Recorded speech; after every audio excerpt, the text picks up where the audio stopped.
Convido você para batermos um papo bastante interessante hoje sobre educação midiática, uma visão filosófica. O que vem a ser educação midiática? É um termo que, apesar de estar na moda, nem sempre a gente conhece, a gente sabe do que se trata. Mas é simples de explicar.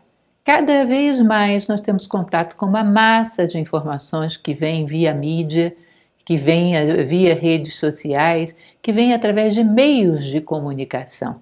E esse monte de informações, você já deve saber disso, muitas vezes não é verdadeiro, muitas vezes não tem qualidade, muitas vezes é inclusive prejudicial para a formação das nossas crianças, dos nossos jovens, e nós não sabemos como reagir diante de tudo isso. Temos uma premissa de que aquilo que chega para nós através de mídia é provavelmente verdadeiro, como se esses meios de alguma maneira tivessem um toque mágico de só dizer coisas que são verdade. Já passou da hora da gente perceber que não é assim. Não é assim que funciona. Qualquer interesse pode ser transformado numa mensagem midiática. Interesses das mais diversas cores, das mais diversas linhas. E a gente definitivamente vai ter que aprender como lidar com isso. Eu achei esse termo muito interessante, cunhado nesse momento de crise que vivemos, onde estamos no meio de fake news, no meio de um monte de discursos de ódio, no meio de um monte de loucura, e não sabemos como nos posicionar diante disso. Educação midiática consiste em dar uma formação ao ser humano para que ele saiba lidar com esse bombardeio de informações que ele recebe.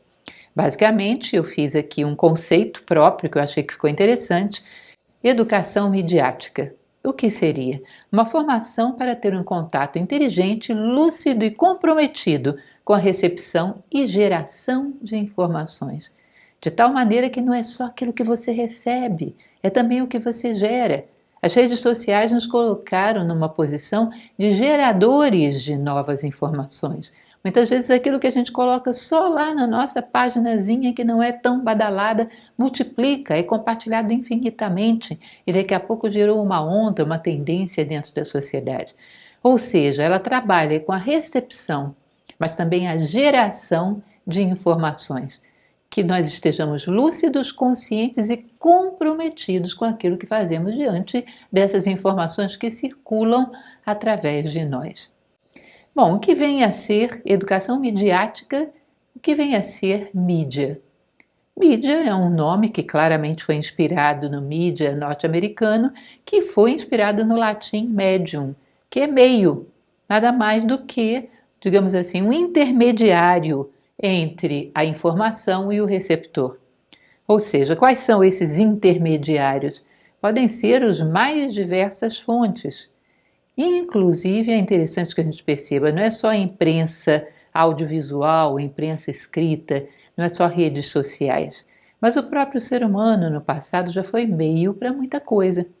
Então, se nós olharmos no passado, tinha lá aquele historiador, tinha aquele cronista, tinha aquele fofoqueiro que sempre houve, aquele ser humano que se tornava um intermediário entre o receptor e a informação, que muitas vezes já distorcia a informação.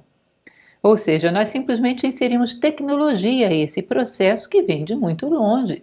Tem fontes que a gente tem que ter cuidado com elas e lá atrás, fontes como, por exemplo, um Suetônio Romano, A Vida dos 12 Césares, você já tem que ter cuidado, porque a gente sabe que ele distorcia as informações. Ou seja, um intermediário não confiável não é uma coisa nova. Simplesmente o que a gente tem agora é que esse intermediário está vestido de alta tecnologia. Portanto, nos parece mais confiável do que simplesmente um ser humano à nossa porta. Ficou mais perigoso, porque passa uma sensação de credibilidade que continua não tendo, tanto quanto se fosse o fofoqueiro que bate à sua porta. Então, desde muito tempo, a gente já deveria vir, e aliás uma das funções da filosofia é exatamente isso, já deveria vir filtrando as informações que passam por nós. Mas agora elas se avolumaram, elas vêm de todos os lados. Às vezes, 10 minutos depois que você acordou, você aperta o celular para ver as horas e você já recebeu sei lá quantas informações. Muitas delas talvez não falsas em si, mas falseadas quanto à versão através da qual elas foram apresentadas. Não é simplesmente o fato, já é o fato associado à opinião sobre o fato. E tudo é passado para você junto como se fosse uma coisa só.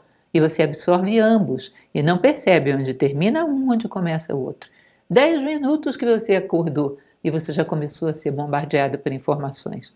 Infelizmente, esse hábito de olharmos o horário no celular é uma coisa que talvez fosse melhor a gente voltar a botar um despertador na mesinha de cabeceira. Porque você abriu o celular, junto com qualquer coisa, vem uma massa de informações e às vezes você nem está preparado para processá-la.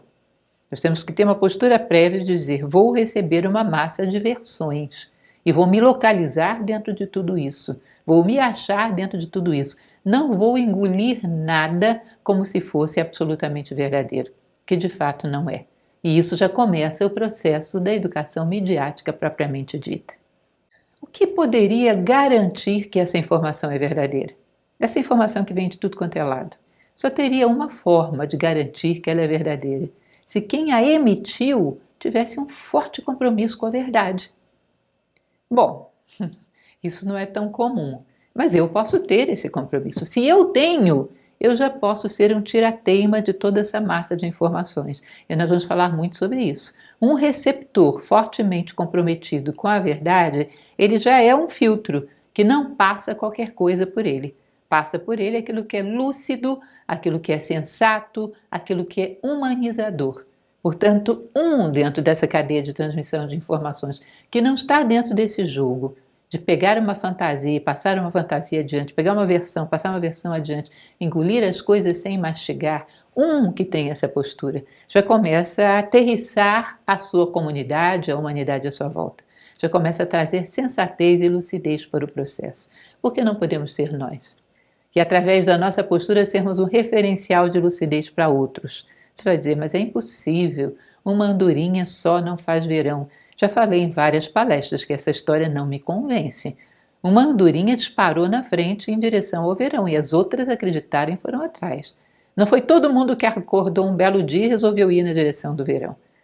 Até mesmo no mundo animal tem líderes para as manadas, para as matilhas, seja o que for, e esse líder vai na frente e os demais seguem. Ou seja, alguns indivíduos mais lúcidos fazem verão e os outros vão atrás tomando essa mesma direção. Tá? Então, da mesma maneira que alguns poucos produtores de versões às vezes geram milhões de opiniões afinadas com a versão deles, sem muita consciência do que estão fazendo, uma pessoa fiel à verdade também pode influenciar muita gente e gerar uma onda de sensatez que se multiplica. Portanto, é interessante essa questão da educação formativa, porque uma pessoa educada para receber a informação adequadamente, ela é um fator de multiplicação. É uma opção a mais. Ela ensina como fazer isso para todos aqueles que estão à sua volta. Ele é um multiplicador de uma postura diferente. Vamos estar bem conscientes do quanto isso é necessário? Isso não é simplesmente necessário, isso urge. Nós vivemos no coração desse problema e realmente uma educação midiática é urgente. Bom, o que é a verdade? É uma pergunta muito filosófica, né? É simplesmente uma correspondência a fatos? Mas às vezes um mesmo fato pode ter 10 versões, que nenhuma delas esteja realmente falsa, mas nenhuma também totalmente verdadeira, ou pelo menos nenhuma delas é suficiente. O que é então a verdade? É a fidelidade aos fatos, mas sob qual versão eu estou falando? Existe uma passagem muito interessante num livro, um diálogo platônico chamado Hípias Menor, onde Sócrates discute ali naquele diálogo a respeito da Ilíada, porque a Ilíada tem 3 grandes personagens, que são Ulisses, Aquiles e Heitor, uma tríade bastante interessante. E Ulisses, nós sabemos que bolava várias estratégias para poder fazer as coisas irem pelo caminho que ele queria. E às vezes, para os nossos padrões convencionais, ele estava mentindo. E um sofista nesse diálogo, que era o Hípias, tenta convencer o público de que Aquiles era muito maior do que Ulisses, porque Ulisses era um mentiroso. E Sócrates vai desenvolver um raciocínio longo ao longo de todo o diálogo a respeito da mentira, mas também sobre a verdade, mostrando que aquilo que Ulisses dizia vinha a satisfazer a necessidade histórica daquele povo, vinha a satisfazer a vontade dos deuses para aquele momento histórico. Portanto, ele não mentia. Ele tinha uma versão dos fatos que era mais adequada para que aquele momento histórico realizasse o seu papel. É como você pode ver, por exemplo, numa mentira piedosa. Às vezes um médico não pode dizer para um paciente tudo que ele tem, fala para os familiares, fala para alguém que esteja à sua volta, mas aquela pessoa provavelmente teria uma reação que pioraria o seu quadro de saúde se soubesse a gravidade daquilo que ele tem. Então você não pode dizer que isso é uma mentira, isso não corresponde aos fatos, isso corresponde a um fato, como dizia Rama, o príncipe indiano no Ramayana. Cada um não deve ouvir nenhuma palavra mais, nenhuma palavra a menos do que pode ouvir em cada momento.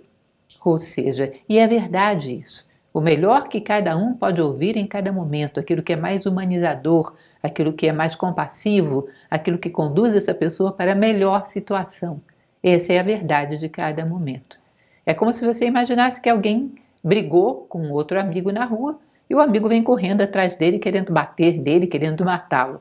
E essa pessoa entra na sua casa e diz: me protege, se esconde debaixo da sua cama. Daqui a pouco vem um amigo, entre aspas, né? Ex-amigo. Diz: você viu fulano? O que é a verdade dessa situação? Ah, eu não falo nenhuma mentira, é verdade, fulano está debaixo da minha cama. Isso não é verdade, isso é estupidez.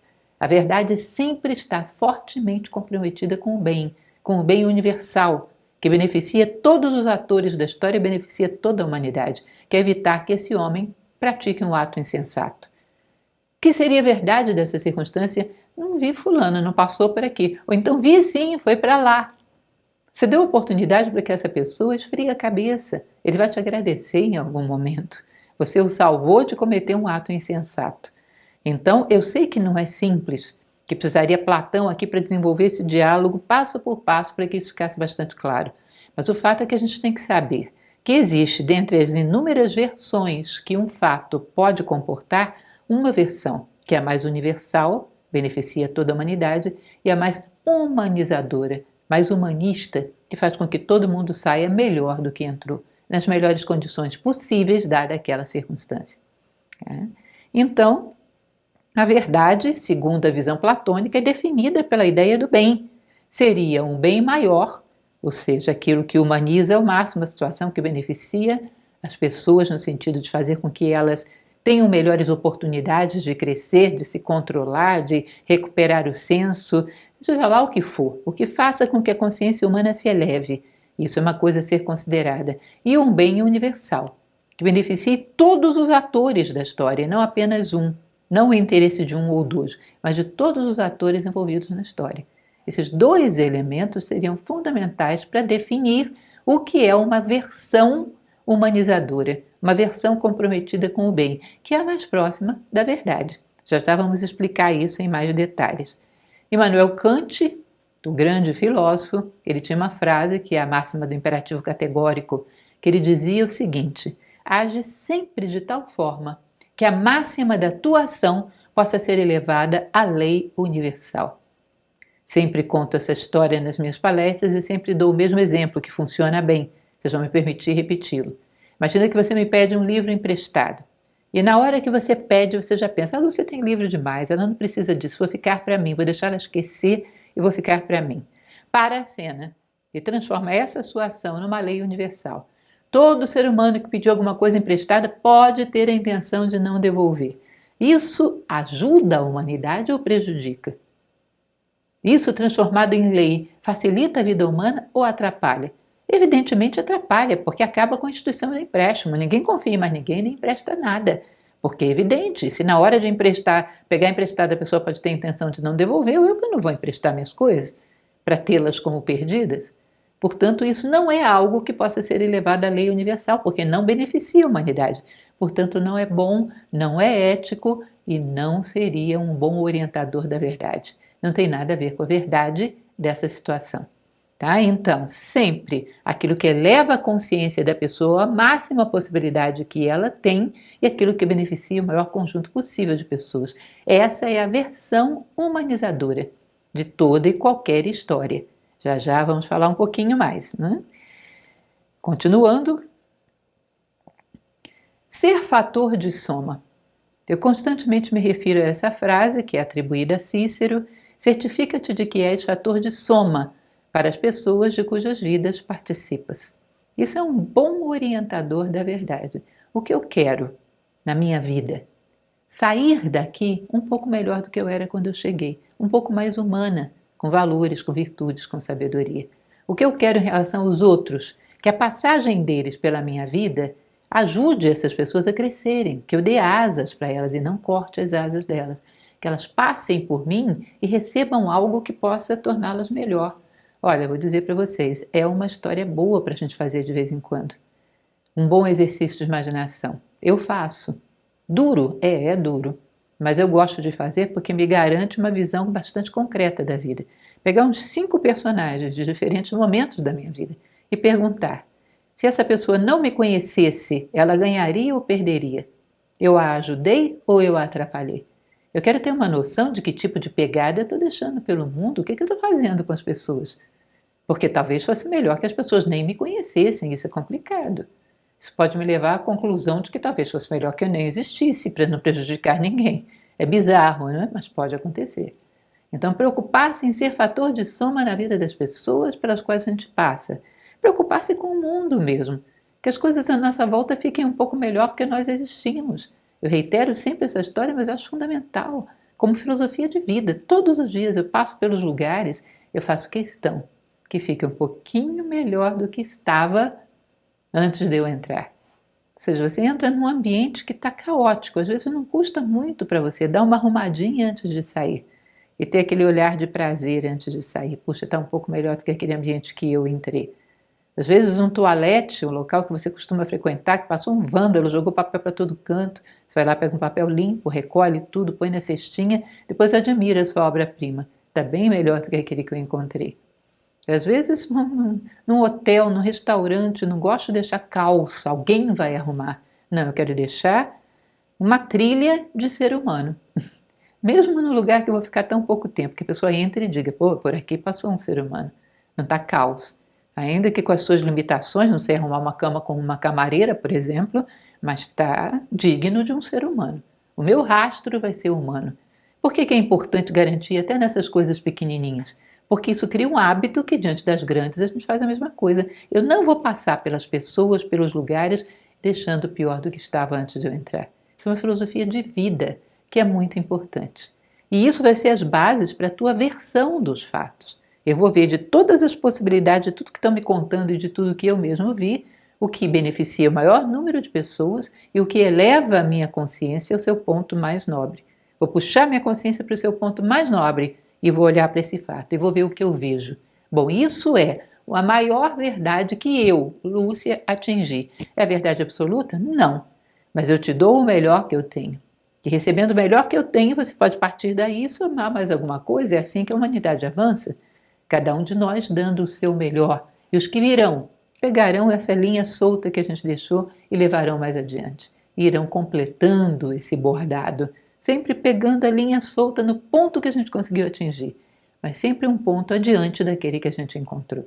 E assim se faz história, é assim que funciona, e é assim que se faz uma boa versão que mais se aproxime da verdade de um determinado fato. Fora isso, o que vai acontecer? Versões egoístas. Em geral é assim. Uma versão, veja bem, ela não necessariamente é mal intencionada, mas egoísta. Meu filho briga no colégio, eu vou lá e quero saber o que fizeram com o meu filho. Com essa postura eu já estou com uma visão egoísta, não vou entender o que aconteceu. Você entende um pai que faz isso? Às vezes ele acha que está protegendo o filho e não está. Melhor proteção que ele daria para o filho é ser isento, olhar a situação e dizer, olha, meu filho, você errou aqui por causa disso, disso, disso. Reposicione-se e comporte-se de maneira humana, que foi isso que eu te ensinei. Não é chegar como eu já vi acontecer, não quero nem saber o que aconteceu, estou do lado do meu filho. Você não está do lado do seu filho, você está do lado da pior versão do seu filho. Você não está ajudando ele a crescer. Então, a partir de uma visão isenta e o mais próximo possível dos nossos valores, nós podemos estar mais próximos da verdade e termos uma versão mais real. Né? E a partir do momento que eu tenho essa base de julgamento fundamentada nos meus valores, eu tenho o contraste. Eu penso tal coisa de tal situação. Por que eu penso? Baseada nos meus valores, baseada na minha concepção de vida, baseada no meu propósito de ser fator de soma, eu olhei e vi isso. A partir disso, eu comparo com a versão dos outros e vejo as distorções que há. e posso inclusive entender o porquê das distorções. Às vezes, como eu falava, nem é uma coisa mal intencionada, mas egoísta. O pai que acha que está protegendo o filho, estando do lado dele, faça ele o que fizer. Estar do lado no sentido de não deixá-lo abandonado, isso sim. Mas estar do lado no sentido de defender que ele sempre tem razão, isso não. Isso não é a postura correta. Tá? Então, quando você se posiciona num eixo de coerência com a maior verdade que você logrou atingir, consciência se dá por contraste. Porque ao comparar com outras versões, você vai ver, bom, ali tem um interesse, essa pessoa é tal coisa, é pai da tal criança, está defendendo aquela criança. Essa pessoa está vendendo tal coisa, está defendendo o produto dele. Essa pessoa está vendendo a si própria, portanto está vendendo a imagem dele, está defendendo a imagem dele. Eu posso começar a mapear as coisas à minha volta e ver onde existem só versões egoístas e onde existe algo de veracidade. Se existe algo de veracidade, eu vou aderir a isso. Se não existe, eu somo a minha veracidade. Eu trago o meu referencial, tá? Que é extremamente necessário. Pessoas verazes e comprometidas apenas com o melhor de si, com o humanismo, pessoas humanistas, colocando as suas versões dentro dessa sopa de egoísmos que nós temos dentro da sociedade. Isso vai fazer uma diferença, isso vai dar um tempero todo especial, que é exatamente o que a gente precisa. É o fator de diferença que pode tornar esse alimento que está tão insosso realmente saudável. Definir em primeiro lugar, quando você recebe uma informação. Aqui já falando de uma maneira bem objetiva sobre educação midiática. Sei que tem muita gente trabalhando com isso, muita gente desenvolvendo alguma coisa. Eu acho que a visão filosófica é muito útil nesse caso. E como filósofo, a primeira coisa que eu definiria é qual é a ideia que está por trás do que essa pessoa está me dizendo. Eu sou professora de técnicas de estudo há muito tempo. Quando vou ensinar as pessoas a fazer um resumo, um bom resumo, é uma coisa difícil, vocês nem imaginam como é complexo. Primeira coisa que eu faço é pedir que elas, naquele texto que está tentando resumir, sublinhem a palavra onde está a ideia a ser expressa. O mínimo, sem artigos, sem preposições, sem nada, só a palavra que define a ideia. E depois resuma aquilo numa nota de margem. E ali você tem as ideias do texto. Você tem que localizar a ideia. Qual é a ideia que essa pessoa está defendendo? Porque ela me trouxe um fato, mas ela trouxe um fato julgado segundo uma ideia. Que ideia é essa? Tá? Eu preciso detectar essa ideia. E isso eu treino muito nessa arte simples, que parece simples, mas não é tanto assim, de fazer um bom resumo. Saber encontrar a ideia até naquilo que você está me falando. Ter um foco e ir em busca da ideia. Sabe por que é tão difícil? Porque se eu não tenho ideias, eu não sei reconhecer as ideias do outro. E esse é que é o drama humano. Eu tenho ideias próprias, coisas que eu não absorvi do meio. Quando eu olho para dentro de mim e vejo meus pensamentos, tem algum que seja realmente meu? Eu observei uma coisa na vida, refleti sobre aquilo, cheguei a uma conclusão baseada nos meus valores, é um pensamento meu. Tem algum desse tipo?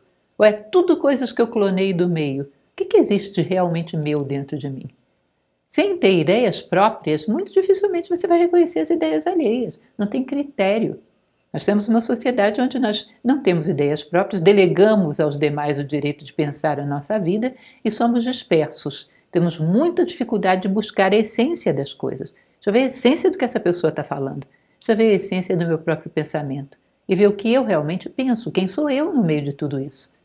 Inteligência vem de inteligere, escolher dentre.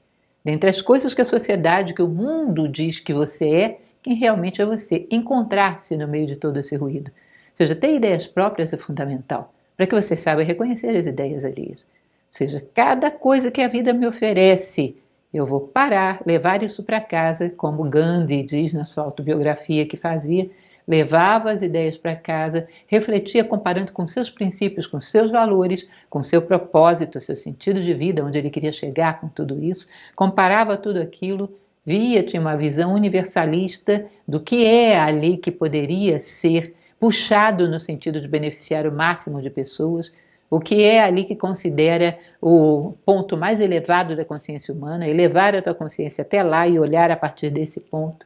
Ou seja, conjugava todos esses fatores e chegava a essa conclusão. Isso é o que eu penso. Que às vezes não tinha nada a ver com o que ninguém estava pensando, mas eram ideias próprias. E que quem tem ideias próprias tem um carisma tremendo. porque isso é magnético. Num mundo onde todo mundo está sendo arrastado pelo coletivo, isso é magnético. É raro o homem que tem ideias próprias. Se você tem ideias próprias, você vai saber reconhecer as ideias do outro. E nessa comparação, você vai poder perceber, bom, essa ideia dele amplia a minha, eu posso absorver alguma coisa. Não, essa ideia dele está comprometida com tal interesse egoísta e não com a verdade. Portanto, eu não vou tirar nada daí. Não me diz respeito. Diz respeito aos interesses dele, mas muito pouco com a verdade. Inclusive, você pode até fazer um exercício de imaginação. Se essa pessoa estivesse menos comprometida com aquilo que ele quer vender e mais comprometida com o bem da humanidade, sobre esse mesmo fato ele diria isso e não isso que ele está dizendo. Exercícios de imaginação ajudam muito. A gente faz muito isso em filosofia. Exercícios de imaginação do que seria dito se essa pessoa fosse mais humanista e menos egoísta. Qual seria a versão dele, uma versão mais humanista dessa mesma situação, se ele não tivesse tão apegado a interesses pessoais? Esse exercício, sem querer condenar nem criticar ninguém, pode ser até um personagem fictício. Você pega só como exemplo, para você aprender a pensar e discernir, separar o cerne das coisas e encontrar onde está o mais próximo da verdade e onde está o mais próximo dos interesses egoístas de quem emite a sua versão.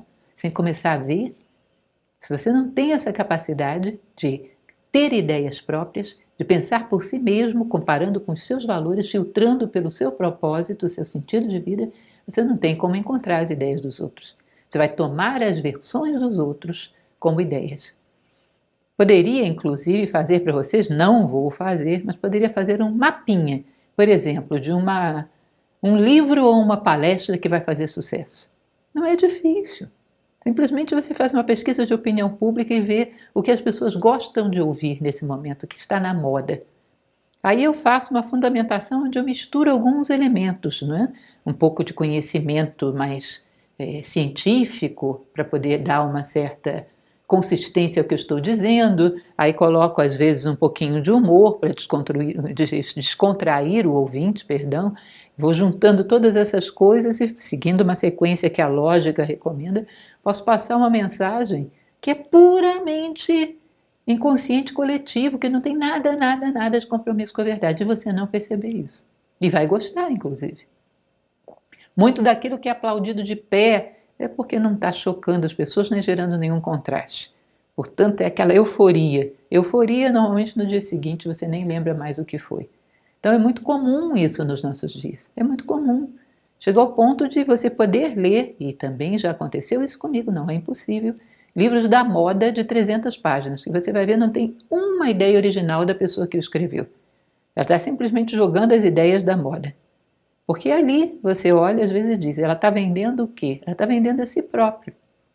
Ela quer que você goste dele. Portanto, ele diz aquilo que você quer ouvir, para que você goste dele. É como um médico que não dá o remédio que você precisa, porque é amargo, dá aquele que você gosta. Você não melhora, mas adora ele. Acha ele uma beleza, ele só te dá remédio gostoso. Seria mais ou menos isso. Mas todas essas coisas podem ser percebidas quando você tem ideias próprias. Hoje não são. Eu acho incrível como as pessoas não percebem. Eu não acho incrível que uma pessoa lance um pacote de banalidades no mercado.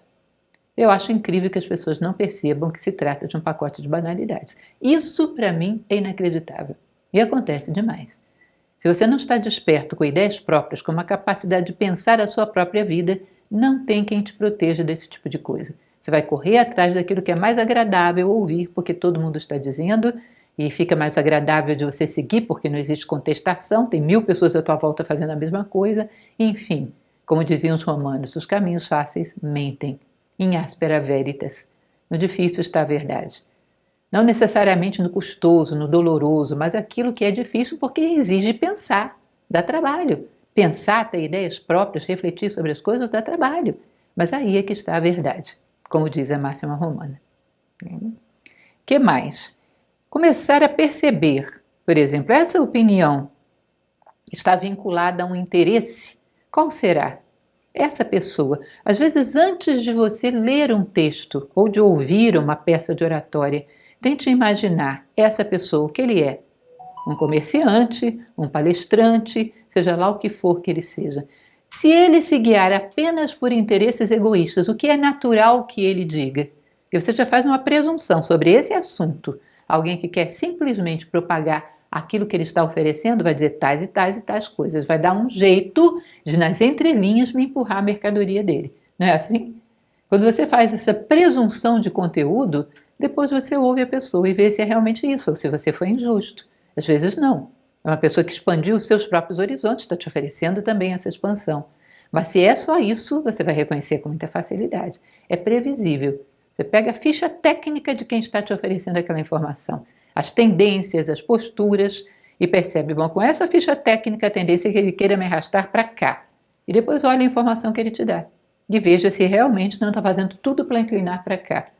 Aí tenta imaginar uma pessoa que não tivesse esses interesses, contando a mesma história, o que ela diria? Quais são as outras versões possíveis dessa mesma história? Chega à sua versão dessa mesma história, sem querer levar nem conduzir ninguém para lugar nenhum, para interesse pessoal nenhum, mas simplesmente querendo fazer com que as pessoas cheguem ao máximo de consciência que elas podem chegar enquanto seres humanos. Querer que a humanidade cresça, isso é o interesse humanista. E só o interesse humanista conduz à melhor versão, que é a versão verdadeira. Uma equação bem simples e clara. Imagina uma coisa interessante. Uma pessoa diz algo, te oferece uma informação, uma versão. Tenta imaginar o oposto daquela versão, alguém que dissesse o contrário, alguém que tivesse uma opinião francamente contrária. Essa pessoa estaria totalmente errada? Ou há algo de verdadeiro nas versões de ambos? Essa pessoa estaria totalmente errada? É como aquele velho conto budista do elefante, né? Vários cegos são convidados a dizer o que é um elefante. Eles são colocados perto do elefante. Vem um e pega na tromba e diz, bom, o elefante é um bicho que parece uma cobra, fino e se move. Outro pega na orelha. Que isso? O elefante é um bicho achatado, parece uma raia. Ah, o outro pega na pata. Não, o elefante parece um tronco de uma árvore. O outro pega na barriga. Não, parece uma grande almofada fofinha. Pega no rabo. Não, ele é como se fosse um fiapo, é uma coisa estranha. Ou seja, são versões aparentemente contrárias, mas nenhuma delas está errada. Tenta imaginar aquele que pensa o contrário do que essa pessoa disse. O que seria essa opinião? O que eu poderia aprender dessa opinião? Tenta você mesmo fazer, digamos assim, rebater aquela versão. Criar uma versão contraditória com aquela. E imaginar, será que as duas não têm algo de verdadeiro? Assim como as duas têm algo de falso, algo de interesse egoísta por trás. Seja, é fundamental para uma educação midiática ensinar o cidadão a desenvolver a imaginação, desenvolver diversas possibilidades em torno de um mesmo caso, para que ele possa chegar a pensar por si próprio e chegar a uma versão própria.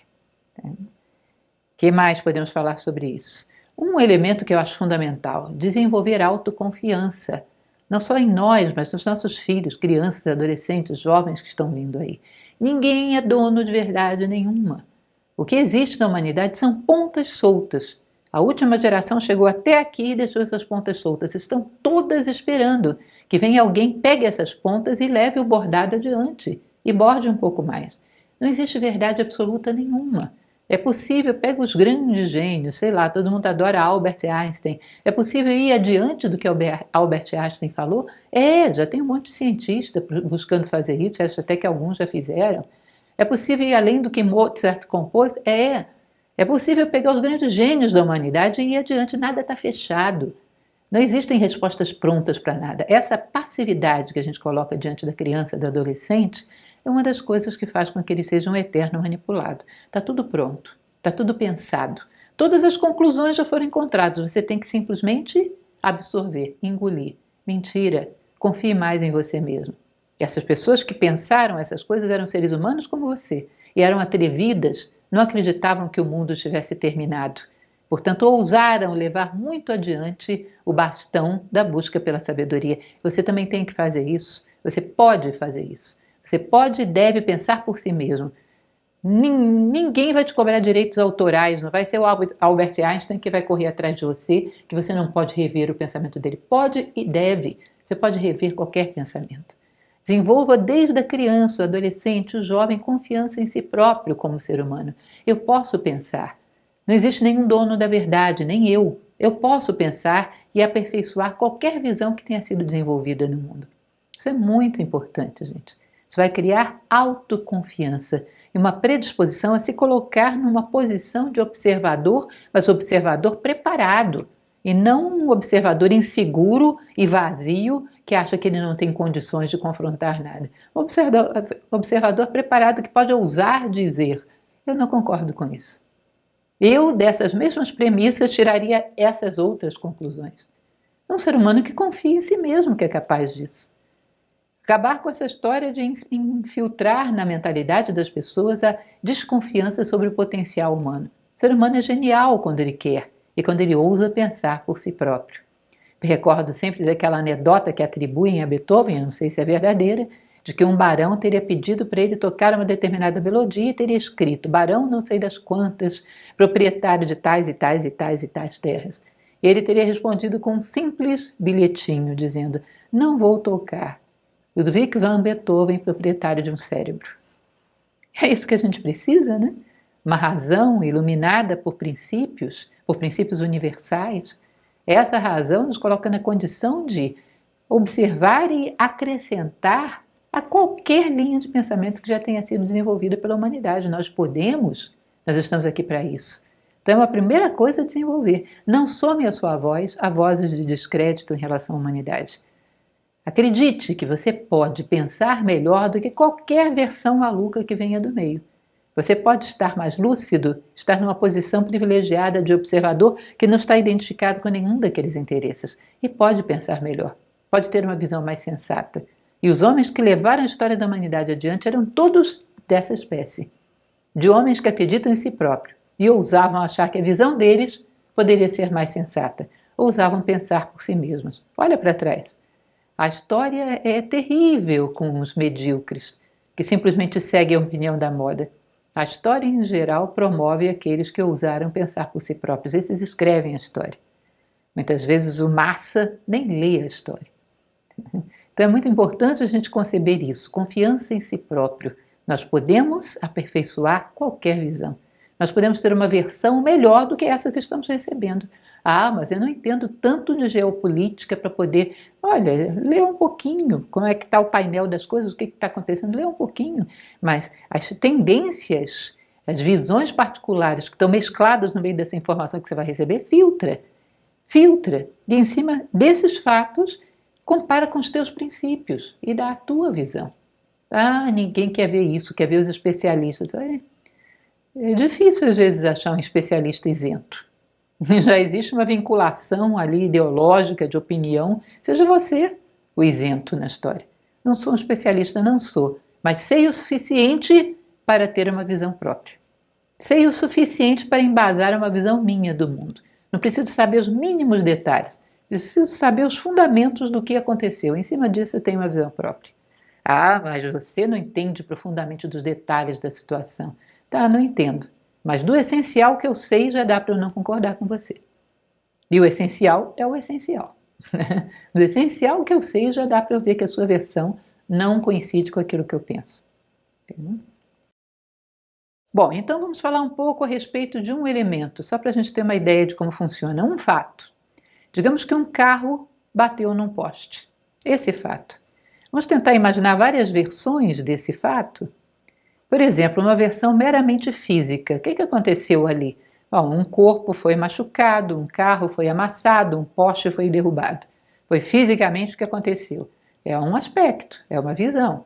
Aí vem uma visão energética, preocupa só com ver o prejuízo que deu. E se você somar o carro que era novo com um poste, que um poste desse custa não sei quanto, deu um prejuízo de tanto. É uma visão também. Quem está preocupado só com o aspecto energético, que o elemento do dinheiro está dentro do aspecto energético. Aí vem o aspecto emocional. As pessoas ficaram tão abaladas, ficaram tão nervosas, todo mundo se assustou. Tinha uma criança passando por ali que chorou muito, o motorista ficou em estado de choque. Só veio o aspecto emocional da história. Bom, é um aspecto, tem a sua importância, sim, mas é um aspecto. Aí vem o elemento mental concreto, analítico, que vai dizer, bom, a velocidade não era adequada para a pista, ou a posição onde aquele sinaleiro estava não tinha uma boa visibilidade para aquela pessoa que estava transitando por ali, ou no plano diretor daquela via, daquele bairro, esses postes estão sendo colocados num lugar que tampa a visão, ou tem um problema no próprio mecanismo do automóvel, que não permite uma frenagem muito rápida. Ou seja, ele vai analisar uma série de explicações possíveis no campo mais prático possível, né, dos fatores que participaram daquilo. Bom, e o que seria uma visão humanista?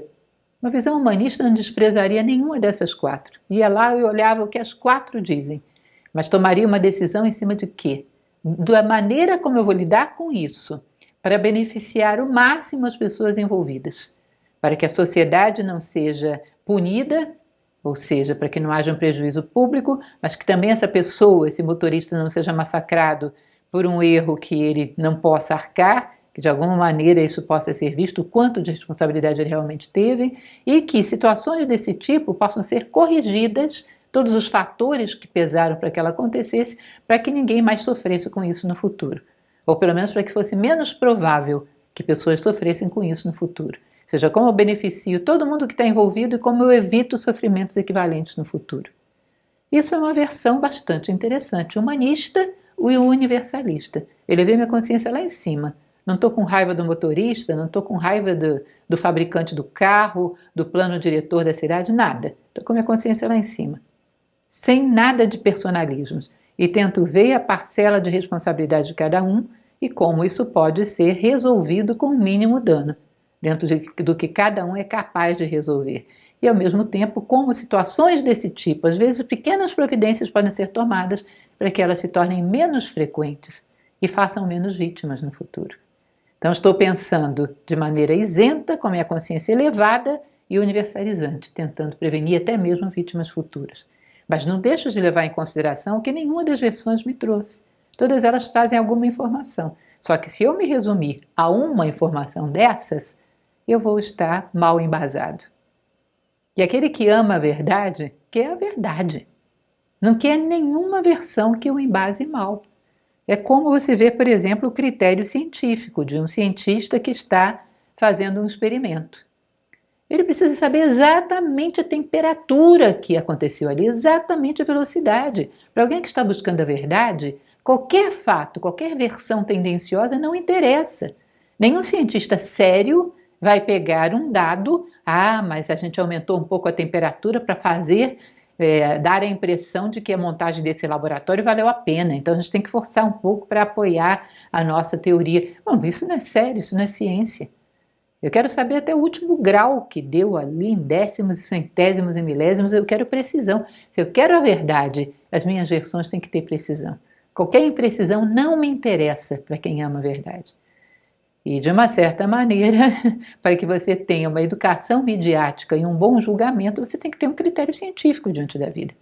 Para poder embasar uma decisão humanista, eu quero precisão. Portanto, vou olhar todas as versões que todo mundo está dando, descontar os seus interesses pessoais e ver o que existe de sensato e bem embasado. E, em cima disso, vou tomar uma decisão com ponto mais elevado da minha consciência e beneficiando o maior número possível de pessoas. E são esses dois conceitos que são fundamentais. Todos os ângulos juntos podem apoiar uma solução humanista. Só um ângulo tendencioso e mal embasado, não.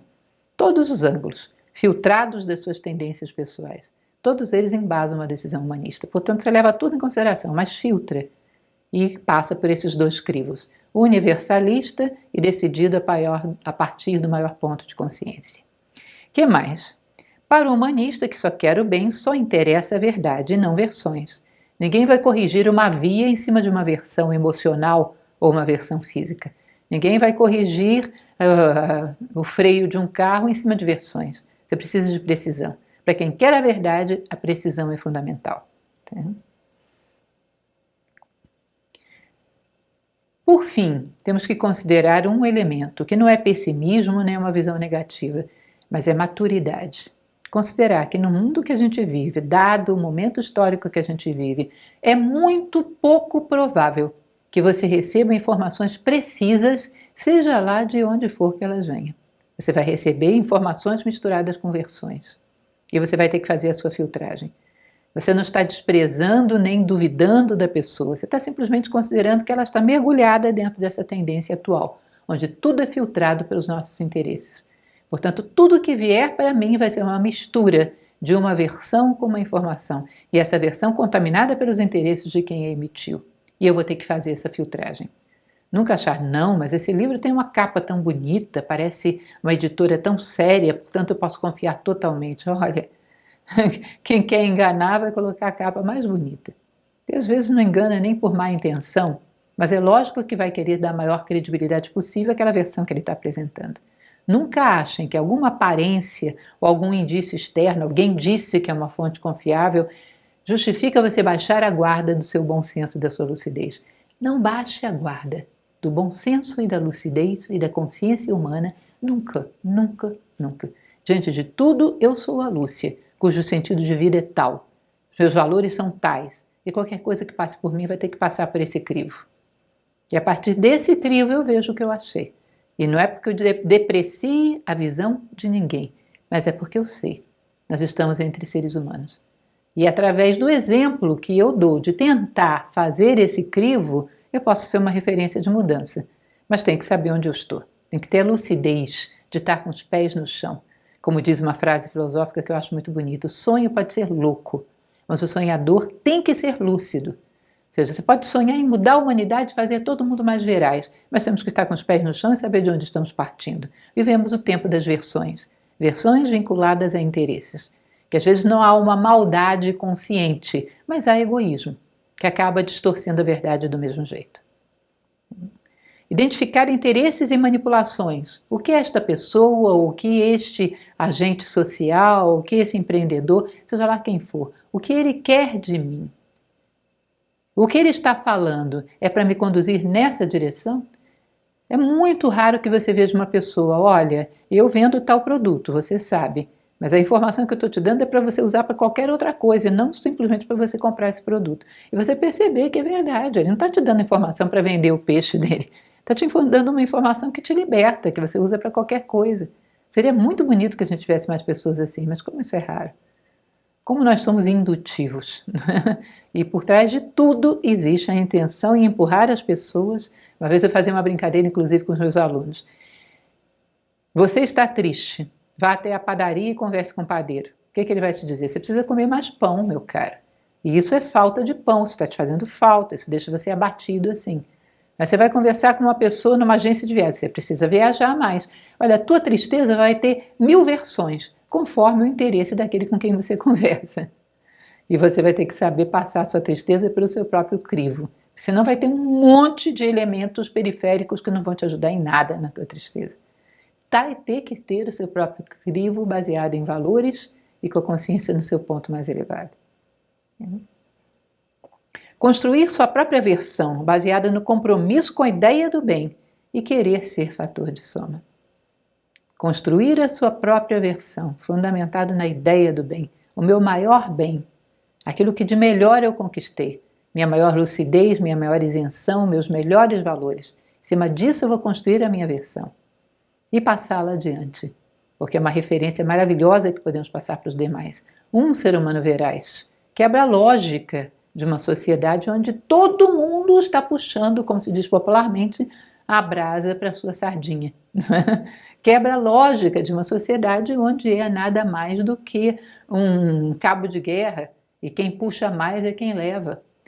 E poucos querem realmente que o ser humano simplesmente esteja no centro e seja ele mesmo. Poucos são capazes de buscar algo que beneficie o todo e não apenas os seus interesses egoístas. Portanto, vai ser necessário que você se guie pela ideia do bem e queira ser fator de soma para construir a sua própria versão.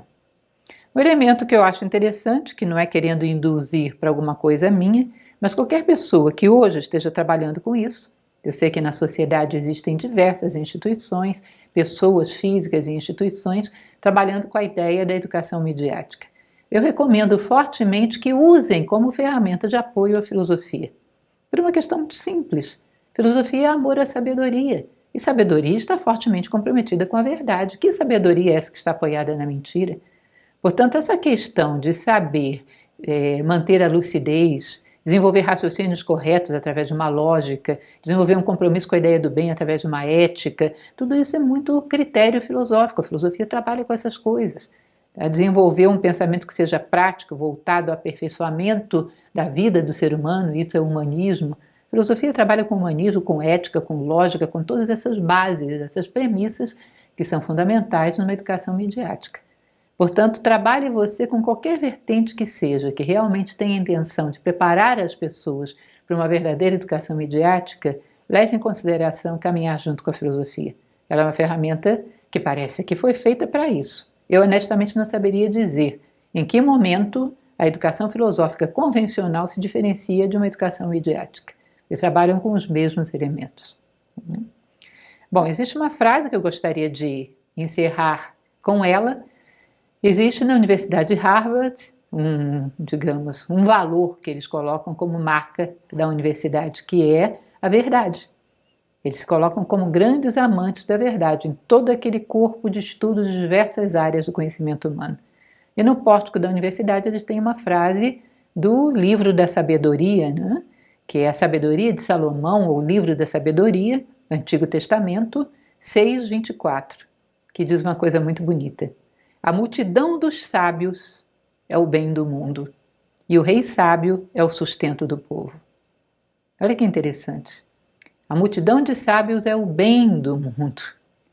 A verdade se alcança quando você busca sabedoria. Verdade é fruto de uma busca pela sabedoria. E a multidão dos sábios é o bem do mundo.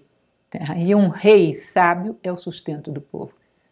Ou seja, através da busca pela sabedoria, que é exatamente o que a filosofia propõe, né? Filosofia, busca da sabedoria. Através da busca da sabedoria, você resvala na maior verdade que você pode alcançar, dado aquilo que você é. Eu acho muito bonita e muito inspiradora essa frase. Compromisso com uma sabedoria humana, humanista, cada vez mais elevada. E aí resvalaremos com a máxima verdade que podemos alcançar. E como eu disse, a busca da verdade culmina em sabedoria. E a busca da sabedoria é a filosofia pura. Portanto, é uma boa ferramenta, disponível para toda a humanidade.